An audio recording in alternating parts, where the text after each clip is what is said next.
आम्ही आमची गाडी अशी आडवी लावली की जेणेकरून वाहने गायीच्या अंगावर येऊ नयेत.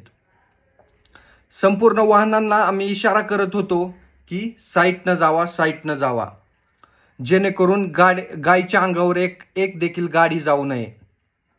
त्यावेळेस आम्ही तिघांनी गायला उठवण्याचा पुरेपूर प्रयत्न केला, परंतु ती एवढी त्रस्त झालेली होती मित्रांनो की तिच्या अंगामध्ये एवढी ताकद नव्हती राहिली की ती उठून उभा राहून रस्त्याच्या कडेला जाऊन बसेल.